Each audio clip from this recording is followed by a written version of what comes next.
목사님 기도드림으로 수요일 예배 시작하겠습니다.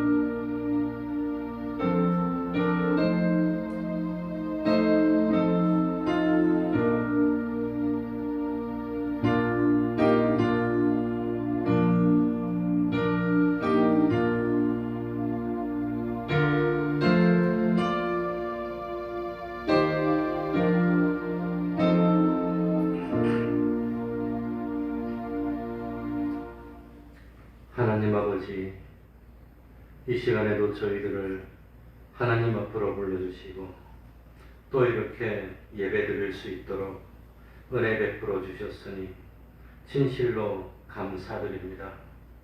하나님 아버지, 참 교회의 사명이 하나님께 예배드리는 것도 있고 서로 사랑하는 것도 있고 여러 가지를 섬기고 봉사하는 것도 있지만 가장 중요한 근본적인 교회의 사명은 복음을 전하고 주님을 사람들에게 소개하여서 사람들이 예수님을 믿고 구원을 이루도록 하는 그것인 줄 압니다. 하나님 아버지, 참 이 사람을 구원하는 사명은 인간의 힘만으로는 도무지 할 수 없는 어려운 사명입니다. 성령의 능력을 받고 권능을 받지 않으면 못하는 사명입니다. 참 주님의 제자들은 다 보혜사 성령님을 받고 권능을 받아서 땅끝까지라도 가서 복음을 전하다가 참 다 순생과 순교의 삶을 살고 주님 앞에 많은 열매를 맺었습니다. 하나님 아버지, 우리들도 이 사명 감당할 수 있도록 참 세상에 살면서 흠과 점이 없는 저희들이 되게 하여 주시고 우리들의 삶을 통해서 주님을 증거할 수 있는 복된 삶을 살게 하여 주옵소서. 입을 열어서 복음을 외칠 수 있는 입이 될 수 있도록 하여 주시고 금년 한 해 앞날이 어떻게 될지 알지 못하는 이런 때에 진실로 여호와를 피난처로 삼고 하나님 날개 그늘 아래 들어가 참 어려움이 우리를 덮치지 못하게 하여 주시고 이겨나갈 수 있는 저희들 되게 하여 주옵소서. 마귀는 할 수만 있으면 예배드리지 못하게 방해하고 하나님의 말씀을 읽지 못하게 방해하고 기도하지 못하게 방해하고 복음 전하지 못하게 방해하지만 그 모든 것을 잊고 이기고 어떤 경우에라도 범죄하지 않고 하나님을 배반하지 않고 끝까지 예배드리며 참 의를 행하며 복음을 전파하는 이 사명 감당하는 저희들 되게 하여 주셔서 우리 태평동 교회가 주님 오시는 그날까지 계속될 수 있도록 하여 주옵소서. 아무쪼록 한 사람도 곁길 가지 않도록 하여 주시고 시험되는 경우 없도록 하여 주시고 그 믿음이 생명이 있는 믿음이라 점점 참 그리스도의 장성한 분량이 충만한 데까지 자라나는 놀라운 은혜 베풀어 주옵소서. 이 시간 악령이 틈타지 못하게 하여 주시고 참 주님의 이름으로 모인 곳곳마다 하나님의 은총이 함께하여 주시옵소서. 예수님 이름으로 기도하옵나이다. 아멘.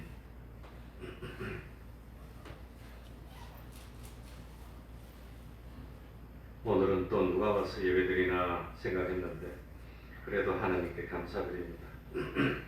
찬송을 읽겠습니다. 464장입니다. 고난 내 영혼 편히 싣고 464장입니다.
찬송가 한 장 더 하겠습니다.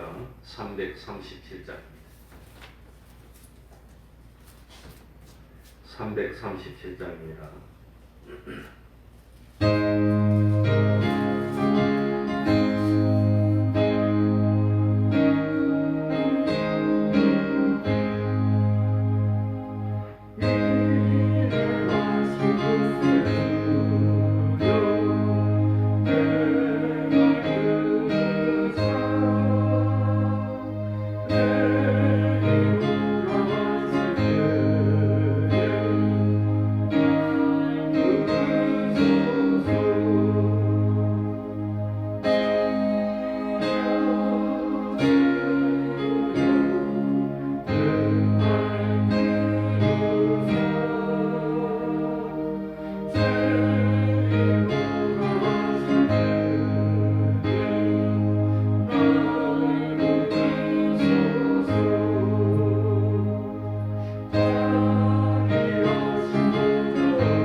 드리겠습니다.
하나님의 말씀 마태복음 28장 16절입니다.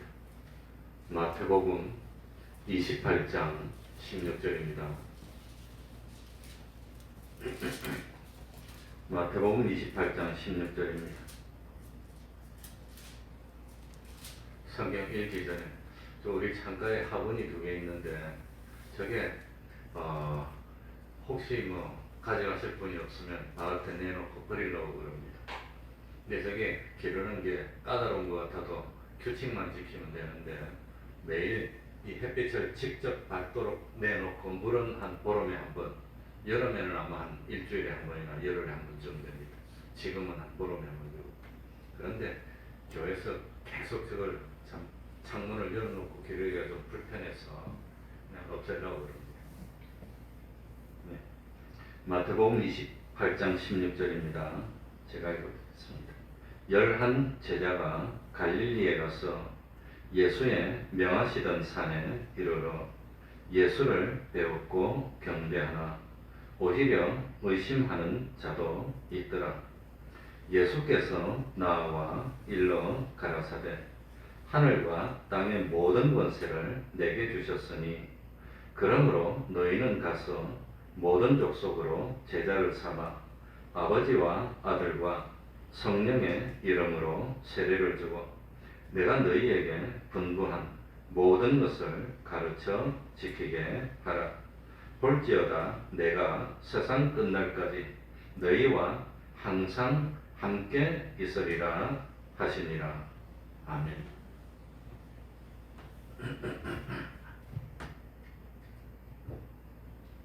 디모데전서 2장 4절 하나님은 모든 사람이 구원을 받으며 진리를 아는 데 이르기를 원하노라. 베드로후서 3장 9절 오직 너희를 대하여 오래 참으사 아무도 멸망치 않고 다 회개하기에 이르기를 원하시느니라. 그러니까 이 두 구절에서 하나님이 하시는 말씀은 하나님은 모든 사람이 구원을 받기를 원하시고 아무도 멸망하지 않기를 원하십니다. 그래서 하나님은 요한복음 3장 16절 말씀대로 하나님이 세상을 이처럼 사랑하사 독생자를 주셨으니 이는 저를 믿는 자마다 멸망치 않고 영생을 얻게 하려 하심이니라고 말씀했습니다. 그리고 참 우리를 구원하기 위해서 세상에 오신 예수님은 우리들에게 이렇게 말씀했습니다. 요한복음 20장 21절 하반부입니다. 아버지께서 나를 보내신 것 같이 나도 너희를 보내노라. 하나님께서 예수님을 세상에 보내서 사람들을 구원하려 하신 것처럼 예수님께서도 우리를 세상으로 보내신다고 하는 겁니다. 그래서 예수님이 참 우리를 세상에 보내신 목적이 뭡니까? 그게 오늘 읽은 내용에 나온다고 하는 겁니다. 마태복음 28장 16절 이하에 16절입니다. 11제자가 갈릴리에 가서 예수의 명하시던 산에 이르러 예수님의 제자들은 예수님의 말씀에 따라서 갈릴리로 갔습니다. 예수님이 명령하시던 산에 도착했습니다. 아마도 그 갈릴리 산에는 천사를 통해서 또 예수님으로부터 직접 갈릴리에서 만나자는 말씀을 들었던 그런 사람들이 모여들었습니다. 또 고린도전서 15장 6절 말씀대로 참 소문을 듣고 모여든 500여 형제도 함께 있었을 것입니다. 왜 예수님은 십자가를 지시기 전에도 갈릴리에서 만나자고 그러고 십자가를 지고 난 뒤에 부활하신 후에도 제자들에게 갈릴리에서 만나자고 그랬을까요? 왜 갈릴리에서 만나자고 했을까요? 우리 기독교에 있어서 아주 중요한 장소는 예루살렘입니다. 성전이 예루살렘에 있습니다. 예수님의 탄생도 예루살렘 주변입니다. 예수님이 십자가에 못 박힌 곳도 예루살렘이고 예수님이 부활하신 곳도 예루살렘입니다. 신약 교회가 시작된 오순절 성령 강림도 예루살렘에서 일어났습니다. 그런데도 예수님은 제자들을 예루살렘이 아닌 갈릴리로 불렀다고 하는 겁니다. 왜 그랬을까요? 사실 갈릴리에서 예수님을 만나고 난 뒤에 제자들은 다시 예루살렘으로 돌아갔습니다. 그 예루살렘에서 참 성령을 기다렸고 그 예루살렘에서 복음 전파를 시작해가지고 그래서 신약교회가 최초로 설립된 곳도 예루살렘입니다. 그 예루살렘에서 온 유다 땅으로 복음이 전파되고 사마리아 땅으로 복음이 전파되고 그리고 온 세계 땅까지 복음이 전파되었던 겁니다. 그러나 참 그 예루살렘은 예수님이 핍박받았던 곳이고 예수님이 채찍에 맞으셨던 곳이고 예수님이 피 흘리고 죽었던 곳이 예루살렘입니다. 그 참 주님이 죽는 모습을 보고 절망하고 낭망하였던 제자들이 흩어져서 참 부활하신 예수님을 다시 만난 곳도 예루살렘입니다. 그런데 그곳은 예루살렘이 아니고 갈릴리에서 만났네요. 그러니까 갈릴리는 예수님이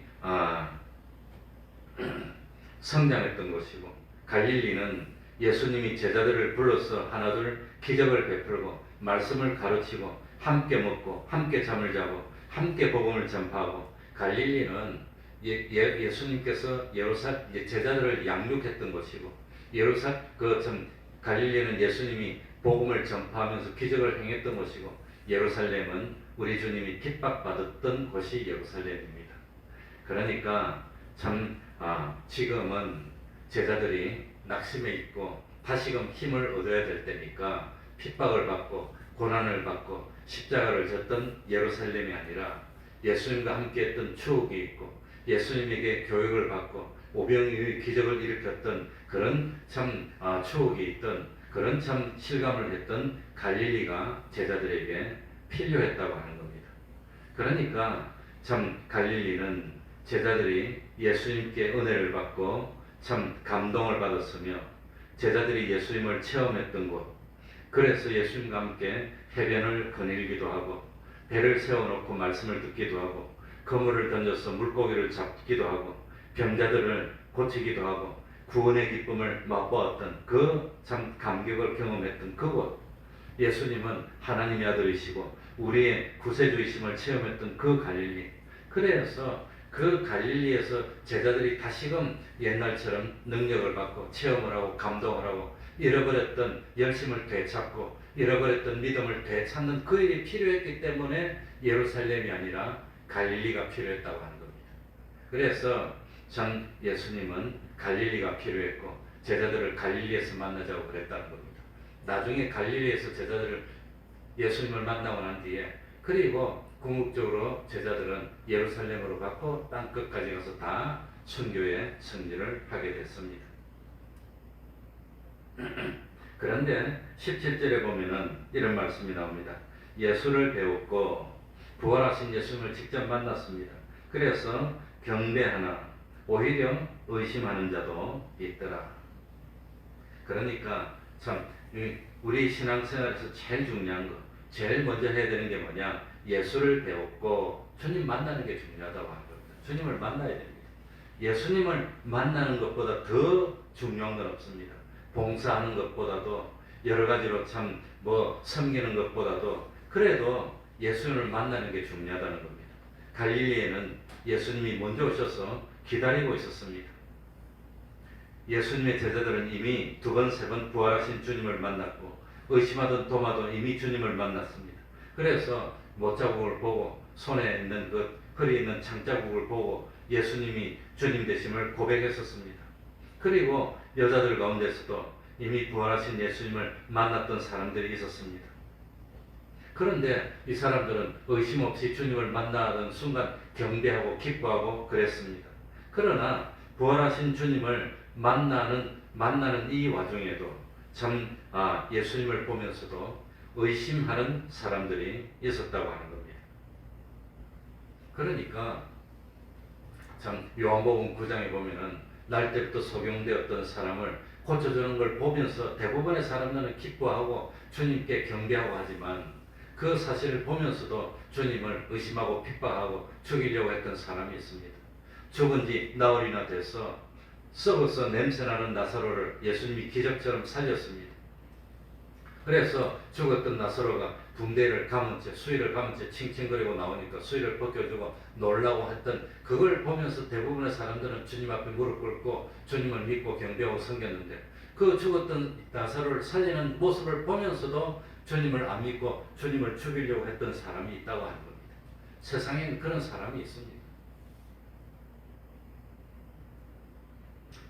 왜 어떤 대부분의 사람들은 기적을 보고 믿는데 어떤 사람들은 끝까지 기적을 목격하면서도 예수님을 믿지 않을까요? 왜 그럴까요? 왜 그러냐? 한마디로 예수님을 안 믿으려고 작정을 했기 때문입니다. 아니 믿을 생각이 없어. 예수님을 믿으려는 의지가 없어. 나는 죽었다 깨도 주님을 안 믿을 거야 하는 그런 마음이 있는 사람이기 때문에 주님을 안 믿는다는 겁니다. 어떻게 안 믿을 수가 있습니까? 죽었습니다. 가짜로 죽은 거 아닙니다. 진짜로 죽었습니다. 울고불고 난리가 났습니다. 초상 쳤습니다. 그리고 장사까지 해서 무덤 속에 놓고 돌로 막았습니다. 그래가지고 그 앞에 오면 이 사람 죽은 송장 냄새가 팍팍 납니다. 그랬던 나사로를 나오라 하니까 벌떡 일어나서 나와서 살렸는데 그걸 보면서도 어떻게 안 믿을 수가 있습니까? 왜 그럴까요? 그 사람들 속에는 뭐가 있습니까? 악령으로 가득 차 있었어요. 그 사람들을 마귀가 주장하고 있었어요. 그러니까 안 믿는다고 하는 겁니다. 그런데 놀라운 사실은 이렇게 주님을 믿지 않고 주님을 부인하고 주님에 대해서 삐뚤어진 마음을 가진 사람까지도 주님은 사랑해 주시는 겁니다. 그래서 한 사람도 잃어버리지 않고 할 수만 있으면 다 회개해서 믿기를 원했던 사랑의 사람이 주님이셨다고 하는 겁니다. 그러니까 사실 12제자들도 참 그 12명은 3년 동안이나 하루도 빠지지 않고 주님과 같이 밥 먹고 잠자고 다니면서 말하고 체험하고 배웠고 했는데 그런데도 다 주님을 버리고 도망갔던 제자들입니다. 나 살려라고 도망갔던 제자들입니다.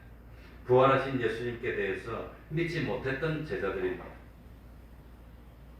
그러니까 참 12제자도 그렇게 믿지 못했는데 다른 참 사람들도 예수님의 부활하신 걸 보고 의심한다는 것은 어떻게 생각하면은 당연할 수도 있습니다.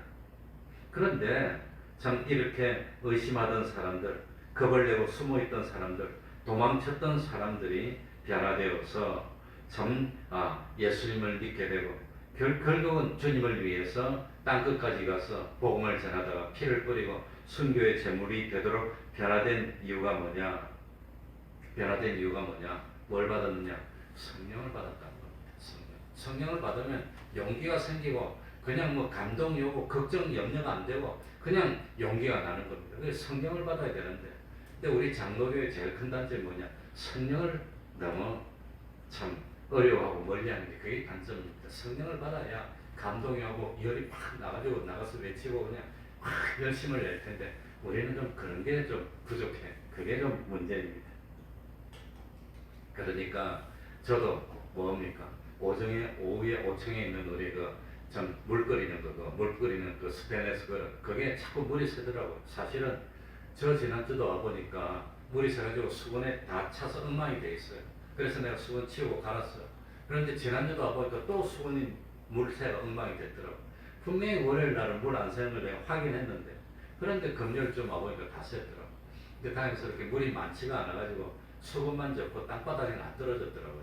딱 물이 조금 있어. 그래가지고 안 되겠구나, 안 되겠구나. 이거는 이제는 쓰기도 많이 썼어.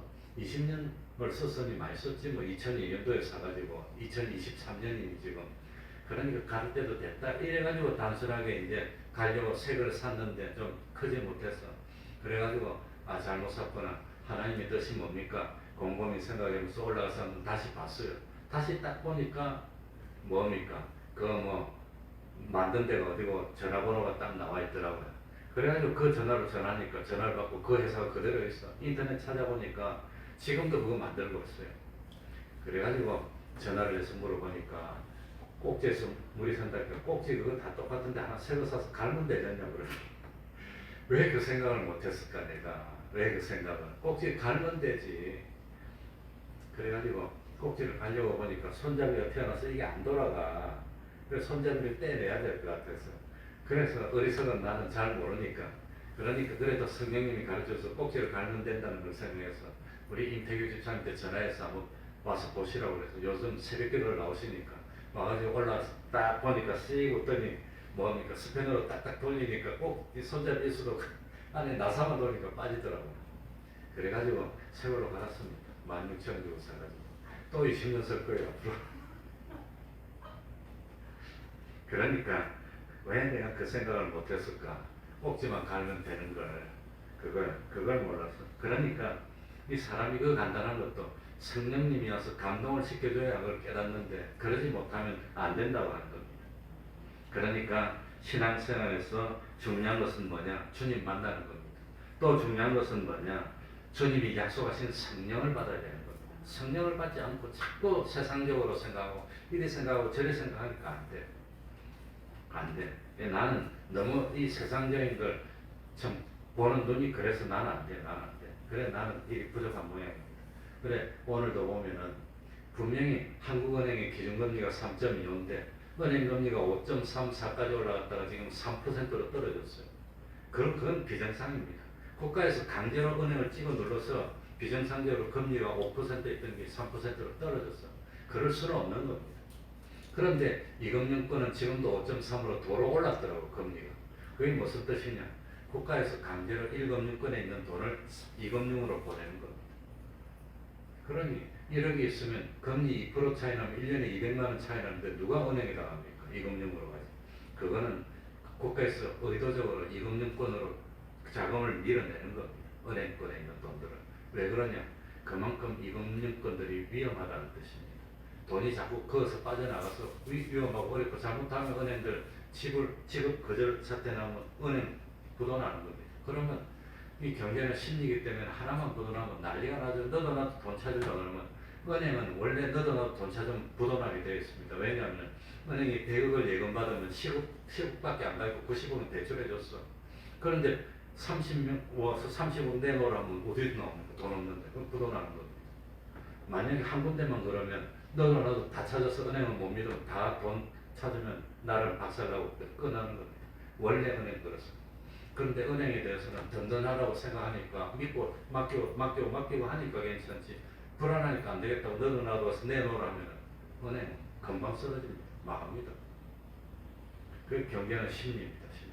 그러니까 혹시라도 그런 일이 일어날 걸 겁이 나니까 국가에서 찍어내리는 겁니다. 그러니까 이국민권이 지금 그렇게 위험하다는 뜻입니다. 뭣도 모르고 살면 편한데 그런 걸 보면서 세상 돌아가는 걸 읽을 수가 있어야 돼요. 그렇게 지금 은행 것들이 위험하구나. 이국민권 몇 개는 부도가 날 텐데 그러면 너무 크니까 지금 끝까지 막고 밀고 있는구나. 대한민국에 있는 기업체 중에 3분의 1 정도는 빌린 이자를 못 갚고 있어요. 영업한 거 갖고. 그 부도입니다. 1년 돈 벌어갖고 이자도 못 갚고 그런 부도지. 그걸 억지로 버티고 있는 거예요, 지금. 그러니 우리나라 경제가 얼마나 어렵나 하는 걸 지금. 그러니까 우리가 갈 곳은 하나님밖에 없습니다. 하나님 의지해야 됩니다. 18절입니다. 우리 다 같이 읽어봅시다. 예수께서 같이 읽습니다. 시작. 예수께서 나와 일러 가라사대 하늘과 땅의 모든 권세를 내게 주셨으니. 예수님은 하늘과 땅의 모든 권세를 가지신 분입니다. 그래서 예수님은 만왕의 왕이시고 만주의 주가 되시고 주권자이시고 심판주가 되시는 분입니다. 그래서 마태복음 1장 1절에도 아브라함과 다윗의 자손 예수 그리스도의 세계라고 했습니다. 예수님은 다윗의 자손, 왕의 자손이니까 왕으로 오셨다고 하는 겁니다. 마태복음 2장 2절 유대인의 왕으로 나신 이가 어디 계시며 우리가 동방에서 그의 별을 보고 그에게 경배하러 왔노라. 동방 박사들도 예수님이 유대인의 왕으로 왔다고 그러는 겁니다. 그런데 예수님이 십자가에 달렸습니다. 그 예수님의 십자가에 뭐라고 적어놨냐? 마태복음 27장 37절 그 머리 위에 이는 유대인의 왕 예수 그리스도라. 그러니까 예수님을 죽은 예수님의 그 비석에다가 유대인의 왕 예수 그리스도라고 적어놓은 겁니다. 로마 사람들이 비아냥거린다고 적었지만 그게 사실은 진짜라고 하는 겁니다. 하나님의 역사라고 하는 겁니다. 예수님은 사망의 권세를 깨뜨리고 부활하심으로써 자신이 하늘과 땅의 모든 권세를 가진 왕이 되셨음을 분명히 보여주셨다고 하는 겁니다. 일반적으로 성경에는 세 가지 명령이 있다가 성경에 나오는 창세기부터 요한계시록까지 톨톨 틀어가지고 딱 정리하니까 세 가지 명령이 있더라고요. 몇 가지 명령? 세 가지 명령입니다. 그래서 이게 3대 명령입니다. 성경에 첫 번째가 뭐냐? 창세기 1장 28절에 있는 명령. 생육하고 번성하여 땅에 충만하라. 땅을 정복하라. 바다의 고기와 공중의 새와 땅에 움직이는 모든 생물을 다스리라 하시니라. 그러니까 첫 번째 명령은 인간이 만물의 영장이라는 겁니다. 만물의 영장이니까 남자 여자가 결혼해가지고 땅에 충만해야 됩니다. 쭉 충만해야 됩니다. 그게 첫 번째 명령입니다. 그러면서 하나님을 섬기는 삶을 사는 겁니다. 그런데 요즘 보면 땅에 충만하지 않아. 자녀들을 안 낳아요. 왜? 나는 그래도 세 사람 낳았으니까 하나님 앞에서 그래도 참 번성했으니까 둘이 셋 됐으니까 번성했는데 둘이 하나가 되면 뭡니까? 이분의 일로 찌그러진 겁니다. 둘로만 있으면 두 사람이 빵이 된 거니까 완전히 이건 마이너스입니다. 그래서 지금 난리가 났어요. 대한민국이. 지금 대한민국에 있는 소아과가 다 없어지고 뭡니까? 우유 같은 거 만드는 회사들이 다 지금 찌그러져 가지고 그냥 엉망진창이고 그러면 안 되는 겁니다. 그러니까 유아복 같은 회사들도 다 없어지고 유아용품들 만드는 회사들이 다 어려워지고 점점 늘어나야 되는데 안 되는 겁니다. 미래가 없는 나라가 돼버렸습니다. 그래서 대학도 지금 보면은 지방대학이 점점 이제는 미달이 되기 시작했고 그리고 5년 10년만 있으면 거의 3분의 1이 다 미달일 겁니다. 엉망이 되는 겁니다. 나라의 미래가 없어집니다. 점점 없어집니다. 그런데 이게 하나님 앞에서 저주받는 행동이라는 겁니다. 번성해야 되는데 번성하지를 못하고 있습니다. 두 번째 명령이 뭘까요? 두 번째 명령은 요한복음 13장 34절입니다. 새 계명을 너희에게 주노니 서로 사랑하라. 내가 너희를 사랑한 것 같이 너희도 서로 사랑하라. 라는 게 두 번째 명령입니다. 그러니까 세상에 살면서 서로 사랑하면서 살아야 되는데 지금 사랑하면서 사는 게 아니에요. 이거는 나라가 지금 둘로 쪼개졌어요. 대한민국이 하나입니까? 실질적으로는 두 개입니다. 두 개. 그래도 옛날에는 이쪽 저쪽 뭐 이쪽 당 여당 야당 없이 파렴치한 행동을 하면 똑같이 그냥 쳐내고 있는데 지금은 아무리 파렴치한 행동을 하더라도 우리 편이면 괜찮아. 아 괜찮아. 지금 세상이 이상해졌어요. 그냥. 너희 편이면 아무리 잘해도 그건 저주받아야 되고 우리 편이면 돈을 훔치고 뇌물을 받아도 그래도 괜찮아. 사람 때려주고 그래도 괜찮아. 이건 정상적인 세상이 아닙니다. 벌써 이 말세로 가고 있는 겁니다. 지금 서로 사랑하고 있습니까? 근데 희한하게도 이런 현상이 대한민국에만 있는 게 아니라 세계적으로 다 그렇게 되고 있어요. 그래가지고 어떤 나라는 뭐 대통령의 좀 실수한 모습을 사진 기자가 찍었더니 감옥 보내버리고 엉망진창이 되고 지금 사랑하는 게 아닙니다. 이 주님 오실 때가 가까워질수록 점점 이 세상이 악해지고 있다는데 두 번째 명령도 못 지키고 첫 번째 명령은 생육하고 번성해야 되는데 그것도 못하고 있어. 두 번째 명령은 사랑해야 되는데 사랑도 못하고 있어.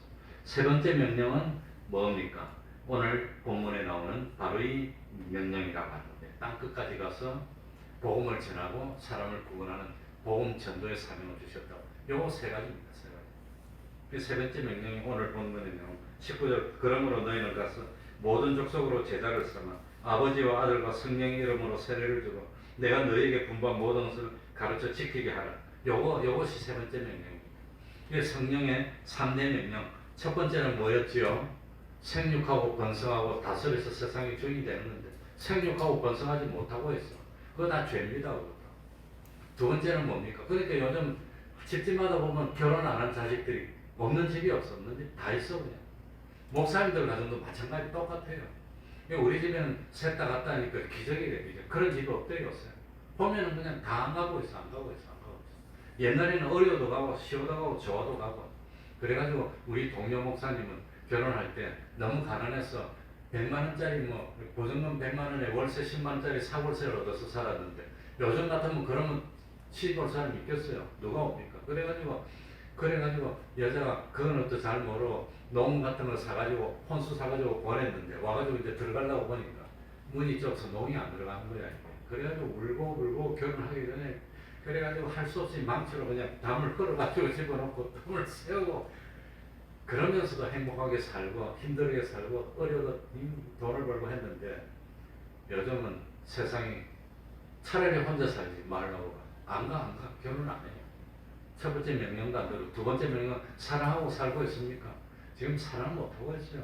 미워하고 질투하고 정오하고 이유도 없이 나가지고 차를 몰고 가가지고 막 죽이고 미국은 얼마나 엉망이냐. 요번에 10살짜리 아가 저거 선생 총으로 쏴서 죽었어.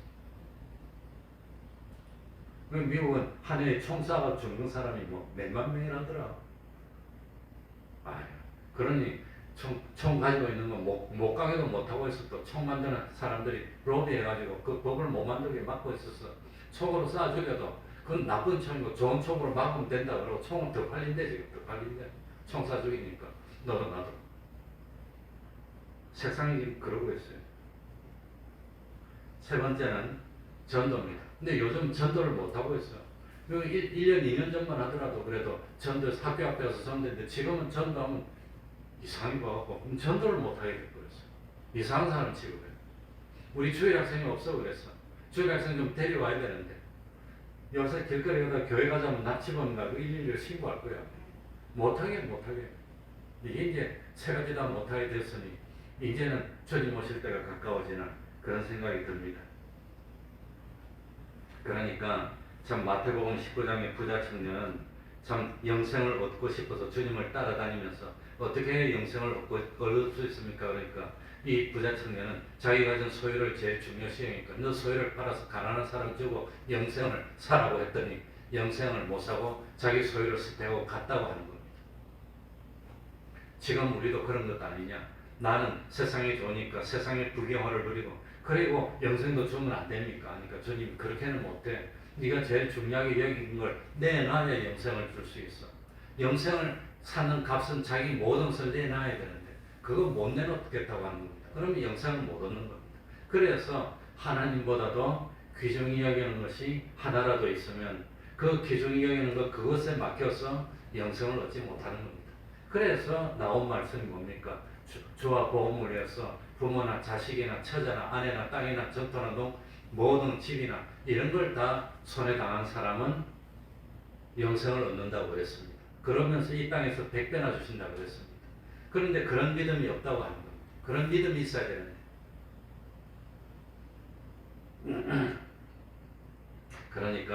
그러니까 이 지상명령 세 번째 명령이 뭐냐? 세 번째 명령 우리 19절 20절을 한번 읽어보고 마치겠습니다. 19절 20절입니다. 그러므로 같이 읽습니다.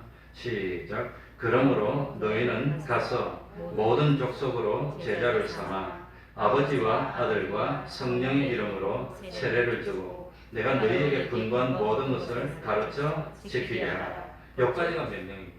그 다음 볼지어다는 사실 21절로 나가야 되는데 붙여놨습니다. 그러니까 여기 보면은 뭐가 있습니까? 너희는 가서 그 다음에 아버지와 아들과 성령 이름으로 세례를 주고 그리고 내가 너에게 분부한 모든 것을 가르치게 지키게 하라. 요 세 가지는 명령형으로 안 되어 있습니다. 분사로 되어 있습니다. 제일 중요한 명령은 뭐냐? 모든 족속으로 뭘 삼아라? 제자를 삼아라는 게 명령입니다. 제자 삼는 거. 제자를 삼기 위해서 가야 되는 겁니다. 우리가 복음을 전하기 위해서 기다립니까? 가야 됩니까? 가야 되는 겁니다. 집집마다 복음을 들고 가야 되는 겁니다. 앉아서 가만히 기다리는 게 아니라고 하는 겁니다. 그래서 첫 번째는 가야 됩니다. 가만히 앉아서 오는 사람을 기다리는 게 아닙니다. 기다리면 오는 게 아닙니다. 그러니 우리가 찾아 나서야 되는데 찾아 나서서 사람을 만날 수가 없어요. 만나서 복음을 전해야 되는데 학교 앞에 또 가면은 뭐 이상한 사람 취급하고 그냥 친구에서 못 오게 하고 그냥. 그러니까 사실 죄를 범한 사람은 하나님을 찾아갑니까? 하나님 와도 도망갑니까? 도망가고 숨습니다. 아담 하와가 하나님하고 정다운 사이였는데 죄를 짓고 나니까 하나님 오니까 도망갔어요. 그러니까 죄를 지은 죄인들은 하나님 자기 발로 찾아올 수가 없어요. 주님이 오는 겁니다. 너희는 갔어. 그러니까 우리들도 찾아가야 됩니다. 죄 짓고 있는 사람들 찾아가서 문을 두드리고 예수 믿으라고 하면 싫어하겠지만 그래도 말해야 됩니다. 어디서부터? 가까운 데서부터, 가까운 식구들부터. 그래도 하나님이 복을 주셔서 참 우리 집에는 아이 셋 다 교회를 잘 다니고 있는데 진짜로 신앙이 있는 건지 없는 건지 그건 모르겠습니다. 그건 모르겠는데 지난 22년 12월 31일 날 모여가지고 내가 없는데 엄마도 없는데 저거들끼리 예배를 드려 그걸 찍어놨더라고. 엄마 아빠한테 효도한다고 일부러 한 건지 믿음이 있었는지 그건 내 모르겠습니다. 어쨌든지 형식적으로도 나오고는 했으니까 다행은 다행인데 내가 죽고 없어도 저거들이 교회를 다닐까?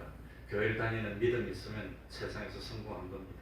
교회를 다니는 믿음이 없으면 나도 잘못했구나 그런 생각이 됩니다. 찾아가야 됩니다. 자, 두 번째는 뭘 줘야 되지요?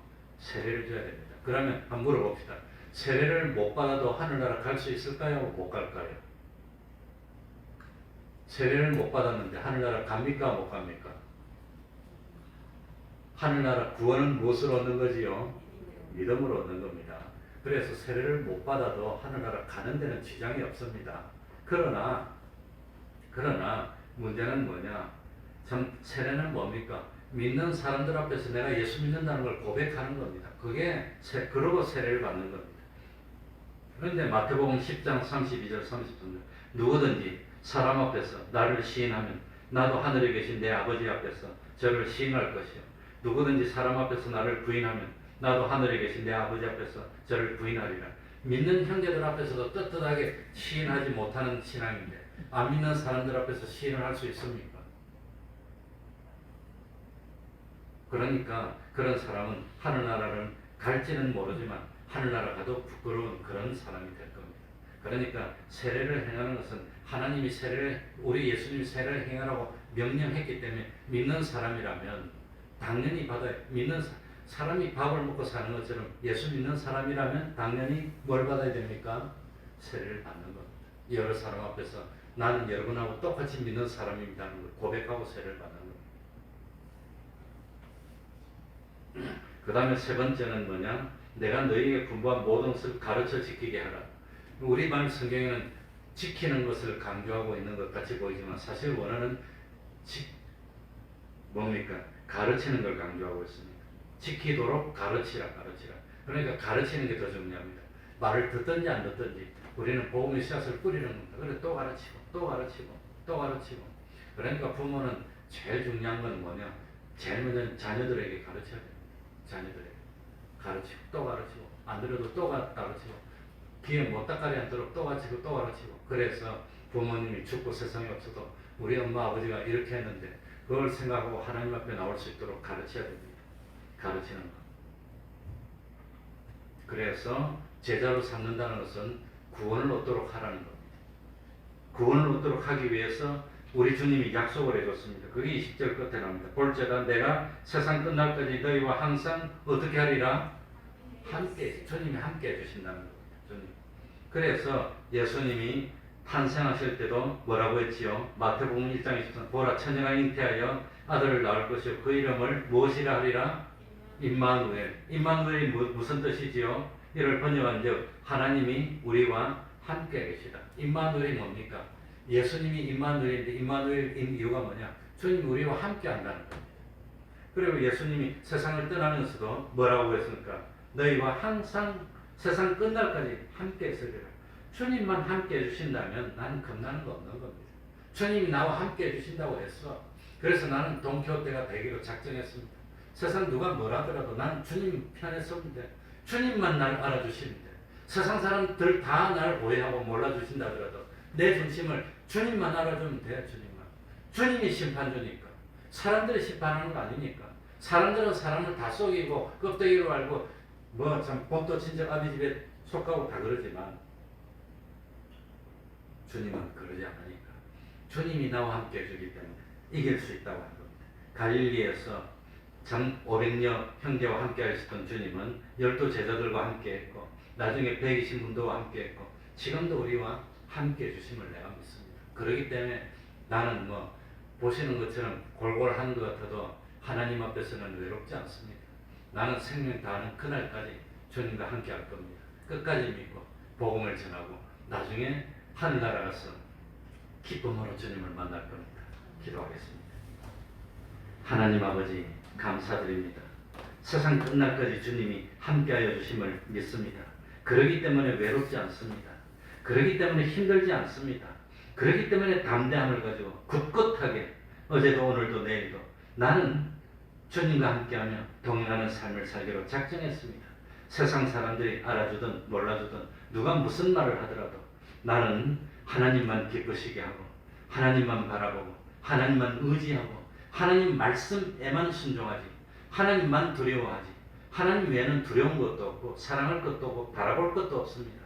주님 나와 함께하여 주시고 동행하여 주셔서 끝까지 복음 전파의 사명 감당하는 저희들이 되게 해주시고 우리 하나님 주신 자손들 믿음의 자손들 세상 살면서 어렵지 않도록 하나님 돌봐주시고 함께하여서 주님 오실 때까지 이 아름다운 믿음이 자자손손 계대될 수 있도록 하여 주시고 천대까지 복을 받는 그런 가정 이룰 수 있도록 하여 주셔서 하나님이 주신 사명 감당하고 참 이 태평동 교회가 진실로 하나님이 기뻐하시는 교회 하나님이 축복하시는 교회 하나님이 간섭하시는 교회 하나님이 베풀어 주신 기적과 축복이 나타나는 그런 교회가 되어서 열매 맺는 교회 될 수 있도록 은혜 베풀어 주시옵소서. 예수님의 이름으로 기도하옵나이다. 아멘. 찬송 올리겠습니다. 215장입니다. 찬송가 215장입니다.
주기도문으로 예배를 마치겠습니다.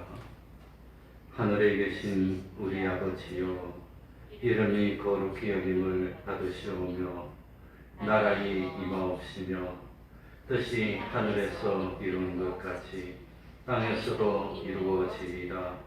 오늘날 우리에게 일용할 양식을 주옵시고 우리가 우리에게 죄 지은 자를 사하여 준 것 같이 우리 죄를 사하여 주옵시고 우리를 시험에 들게 하지 마옵시고 다만 악에서 구하옵소서.